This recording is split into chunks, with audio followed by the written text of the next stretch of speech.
I'd just like to take a second and say, I appreciate that everyone came out tonight. I have a feeling this is not your normal crowd.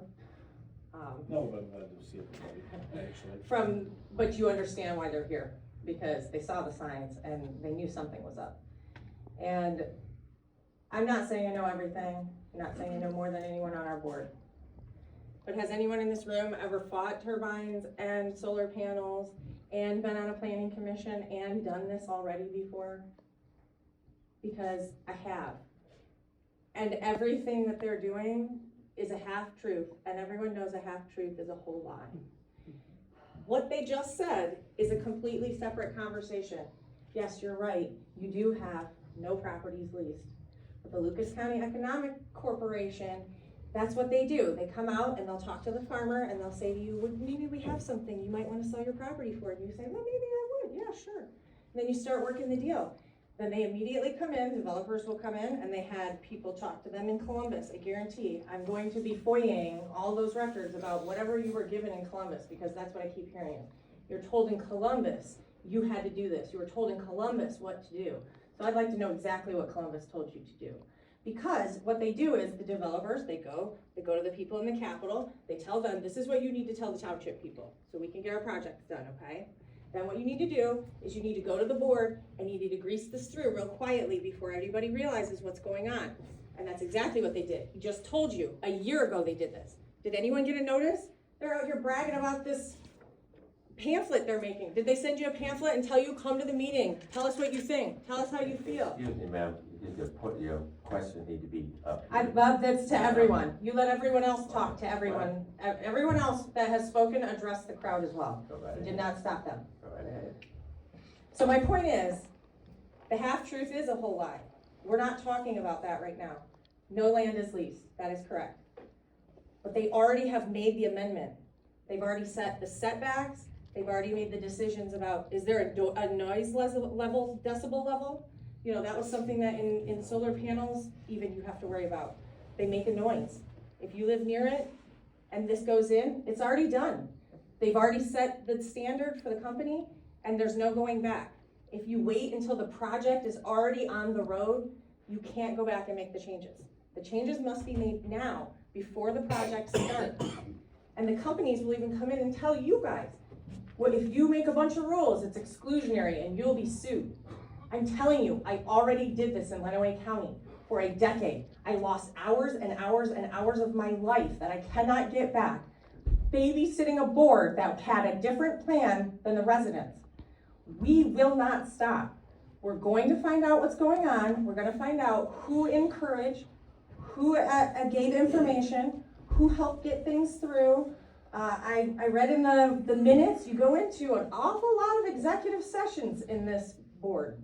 Those are supposed to be reserved for personnel issues and very rare instances. And I think 4 meetings at the end of 24 and the beginning of 25, you went into executive session, and it was including stuff about economic development. And as far as I'm aware, in the state of Michigan, that's not included in executive session. I don't know about Ohio. I have to do a lot of digging. You guys have given me a lot of work to do. And so when I look at stuff like that, these are the questions I have about, and I'm going to give you a copy of this. Where did your working copy come from of your resolution? How many were looked at before you chose that working copy? Did that come from where? Because that's a cookie cutter that you made some changes to. So where did that one come from? How long was the process from start to finish? What documents or references or recommendations were used to determine the setbacks or the other requirements that were made of the developer? Those are incredibly important. Did any trustee visit a completed data center or one in progress? Because there are residents that went out to BG last week because there's one being built out there. There's also one about to be built in Saline. We start to wonder, how close are these all going to be? How many of them do they need? What about the county body that reviews it? What were their recommendations? Were there hearings? Your minutes are inaccurate and incomplete.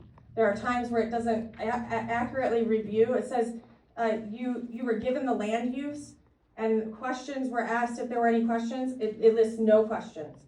And then a motion was made by Mr. Kester, I believe, to pass it.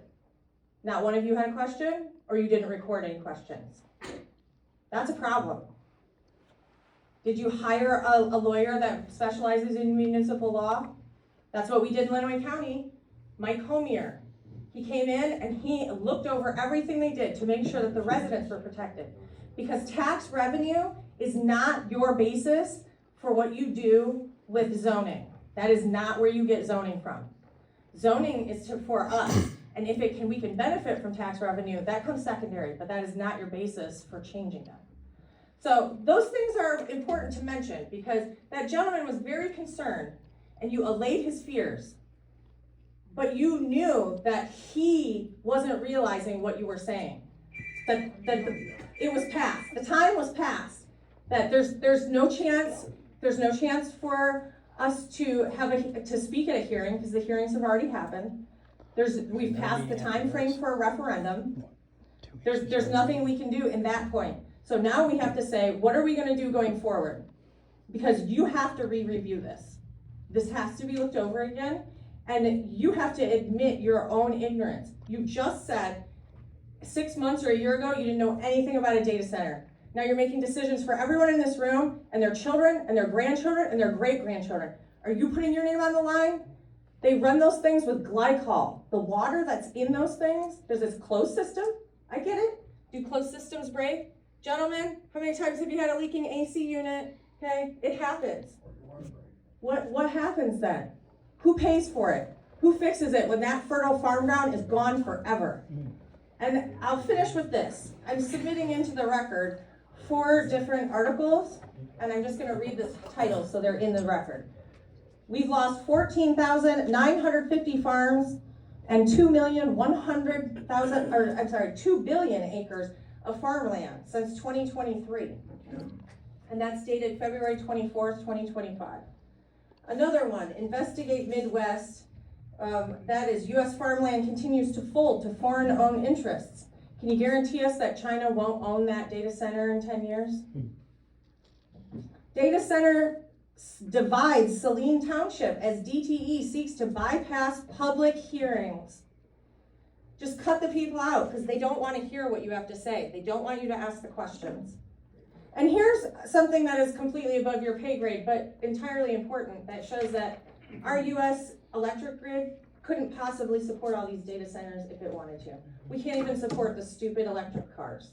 So there's no point in looking at trying to bring in tax revenue if it's going to ruin our township and take away farm ground that cannot come back and do it without asking the people. That's the bottom line. And so we will be pressing forward in looking at what we can do to make corrections in the errors and getting you the information you need to make a more informed decision that involves all of us. Thank you very much.